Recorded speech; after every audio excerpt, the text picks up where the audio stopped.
This is the way it is. Nothing exists the way you think it does. And yet, by the same token, nothing exists outside of the way you think of it. Take this lake, for instance. The waves, the sky, the horizon, it's all there. To say nothing exists the way you think of it doesn't mean no thing exists. It just refers to a transcendent reality, a reality much different than our experience of it. Obviously, things do exist. There's a lake. There are birds. There's sand. If I walk into the water, I'll get wet. And probably pretty cold too on a day like today. If I roll around in the sand will stick to my clothes and to my skin. These things do exist. But they're my experience of these things. Everybody's experience is unique because of the way they think of things. I don't know what you see when you look at the lake. I only know what I see. I don't know what you see when you look at me, or what you hear when you hear the sound of my voice. But I do know what I see. I know what I hear. It's my reality.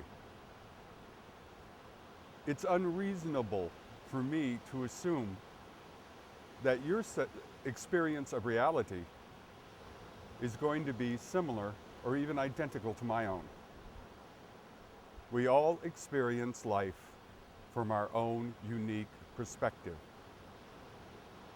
Now, while that has a lot to do with karma, it also has a lot to do with what the Buddha called the 5 heaps, or 5 piles.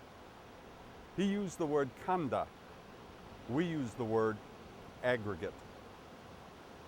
And this is the source of our problems, our stress, our suffering, but also the source of our joy and happiness. We quite literally decide how miserable or how happy we're going to be. We made that decision a long time ago.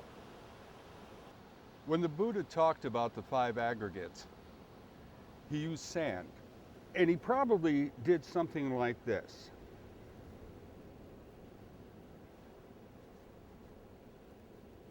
He made 5 piles. Now each pile represents one of the aggregates. There's form, feeling, perception, volition, and consciousness. Now, form is like shape, a thought, indications of movement, indications of color, lines, roundness. All these things are forms of some kind. By feeling, well, I know here in the West we think of feeling as emotions, love, but he was thinking more in terms of sensation. And with feelings, we've got a choice of 3: pleasant, unpleasant, neither pleasant nor unpleasant. Love to him was not a feeling. Hate was not a feeling. There's pleasantness with love and unpleasantness with feeling, or with hate, excuse me. But these are complex thoughts associated with pleasantness, unpleasantness, neither pleasantness nor unpleasantness. Then came perception, which is essentially pattern recognition. The mind reaches back into its history and says to itself, where have I seen this before? Like, there might be some people that have seen unicorns. But unicorns don't exist in nature, so how can we create a unicorn? Well, we've seen a horn before, and we've seen a horse. We just put the two together, and we got a unicorn. We recognize patterns. Then comes volition. And what he meant by volition was karma. What is our intention toward this object that we feel pleasantness or unpleasantness toward? Well, our karma is totally mental. If you walk out at night and a rock falls from the sky and hits you in the head, that's not your karma doing that. That's a rock falling out of the sky and hitting you in the head. Not everything is a result of karma. Only our thoughts are karmic, and our thoughts lead to action. Finally, there's a consciousness. Consciousness is interesting because it lasts a long time. These first four pieces of aggregates happen in about 1/25th of a second. Boom, it's there. We see a form, we have a feeling about it, we recognize the form, and we have an intention to the form. Happens in a heartbeat. Consciousness lasts forever, or at least for the life of that experience. And then it's cataloged into our memory, and it arises again later on, even though we've forgotten about the experience. This is the I-thou relationship.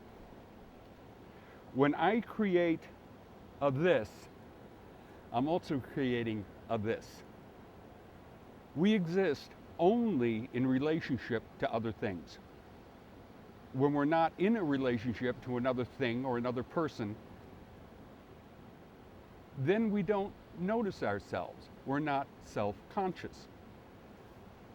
Now, the interesting thing about these heaps is you notice there's little grains of sand inside each heap. That's why they're called aggregates. Within a form are many little forms. Within a feeling are tiny little feelings, and so forth. When we look at a leaf, and Mother Nature has provided one for us, we see many different kinds of forms. We see indications of different shades of green. We see indications of lines. We see indications of brown. I'm holding it so there's indication of weight or weightlessness. I let it go and there's indication of movement. I've seen this before, therefore I know it's leaf. Because I have created a leaf in my mind that I am experiencing, I have created a me to experience it. Now we take all these together, put them all together, and what do we have? We have a person.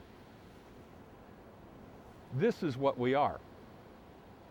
A bunch of forms, a bunch of perceptions, a bunch of feelings, a bunch of karma, and a bunch of consciousness, all swirling about in some sort of effervescent existence. That's what we are. It's probably not what you wanted to hear, because you're thinking of the ultimate question, who am I? Well, I just told you. You're a bunch of energy having an experience.